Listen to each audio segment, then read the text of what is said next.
사람들은 세상에서 뭐 억만장자 되면 그게 제일 큰 복이라고 생각할지 몰라요. 세상 사람은 그러겠죠. 그리스도 안에서 우리가 깨달은 이 복음은 구원받는 것이 가장 최고의 복이에요. 그게 성경에서 말하는 복이에요. 그런데 이 큰 복을, 구원이라는 이 큰 복을 은혜로 값없이 받잖아요. 믿음으로. 그건 뭐예요? 그냥 준다는 거잖아요. 하나님께서 그냥 주신 거예요. 그러면 구원의 복보다 더 큰 복은 이제 없어요. 나머지는 이 세상에서 그야말로 우리가 그 복도 성경에 말하는 복도 아니지만은 예를 들어 세상에서 뭐 잘 되고 뭐 이렇게 잘 뭐 성취되고 이런 게 뭐 복이라고 생각한다면 그런 것은 구원의 복과 비교하면은 구원의 복보다 더 커요, 작아요. 아무것도 아닌 거예요. 사도 바울은 세상에서 사람들이 복이라고 생각하는 걸 뭐라고 말했어요? 배설물이라고 그랬잖아요. 만물의 찢기라고 그랬어요. 이게 복음을 아는 사람의 반응인 거예요. 그런데 그 만물의 찢기 같은 것을 내가 뭘 잘해야만이 무슨 공로가 있고 뭘 말씀대로 잘 지키고 뭐 헌신하고 그래야 준다고 말하면은 이게 맞냐 그 얘기예요. 이보다 모순된 게 어디냐. 가장 큰 것도 하나님은 값없이 주셨는데 나머지 것을 또 무슨 내가 잘해야 준다고 그러면은 그게 무슨 복음이냐는 거예요. 근데 한국 교인들은 그렇게 믿고 있잖아요. 그러니까 이건 잘못 믿는 거란 말이에요. 근데 이걸 잘못 믿는다고 하면 반발을 하는 거예요. 내가 왜 잘못 믿는 거냐고. 말씀대로 살겠다는데 뭐가 잘못이야 이런 식인 거죠.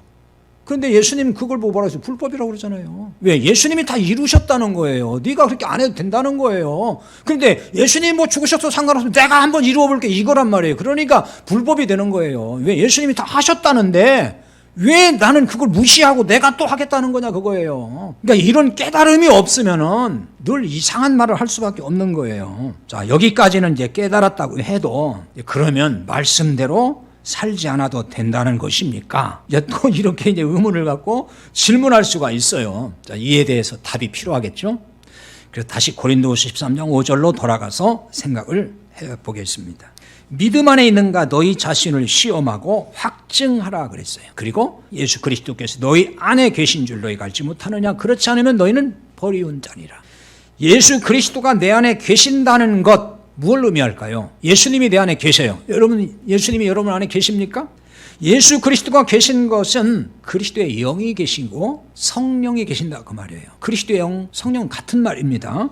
그래서 로마서 8장 9절에 보면은 만일 너희 속에 하나님의 영이 거하시면 너희가 육신에 있지 아니하고 영에 있나니 이 말은 성령 안에 있나니 그 말이에요. 누구든지 그리스도의 영이 없으면 그리스도의 사람이 아니라 그랬어요. 그리스도의 영, 성령이 내 안에 없으면 그 사람은 구원받은 사람 아니라는 말이에요. 그리스도인이 아니다. 크리스찬이 아니다. 그리스도인이 아니라는 말이에요. 그건 뭐예요? 구원받지 못한 사람이라 그런 말이에요. 하나님의 영, 그리스도의 영이 없으면 그리스도인이 아니라 그랬어요. 자, 바꿔 말하면 그리스도의 영이 계신다고 하는 것은 내 안에 그리스도가 계신다. 하나님이 내 안에 계신다는 것과 같은 거예요. 이런 사람이 그리스도인이라고 하는 것이고 구원받은 사람이라 이렇게 말을 하는 것입니다. 그냥 교회 나오니까 구원받았다는 얘기가 아니에요. 그리스도의 영이 내 안에 계셔야 돼요. 구원받은 사람은 하나님의 영, 그리스도의 영으로 인도를 받아요. 성령이 내 안에 계신 거 성령의 인도함을 받을 거 아니에요. 성령이 내 안에서 말씀할 거 아니에요.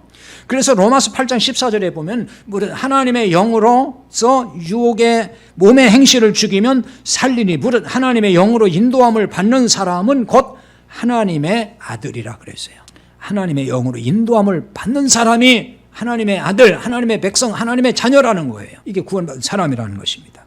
그러니까 이 말씀은 은혜로 구원받고 복을 받는다면 말씀대로 살지 말라는 것이냐라고 하는 그 질문에 대한 답이 되는 거예요. 이게 바로 구원받은 사람은 하나님의 영, 즉 성령의 인도를 받는다 그 말입니다. 이게 또 이해가 안 되면 아직은 성령 못 받아서 그런 거니까 구원 못 받은 거예요. 그러니까 이해가 안 되죠. 성령의 인도를 어떻게 받지? 그런 거잖아요.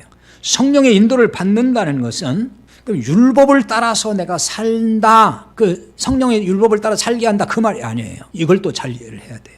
갈라디아서 5장 18절에 보면 분명히 이렇게 말씀했어요. 너희가 만일 성령의 인도하시는 바가 되면 율법 아래 있지 아니하리라 그랬어요. 그 성령의 인도함을 받으면은 율법 아래 있지 않다는 거예요. 그 율법 아래 있지 않다는 것은 율법을 따라 살지 않게 된다는 거예요. 율법의 노예, 율법의 종이 아니라는 거예요. 율법의 지배를 받지 않는다는 것입니다.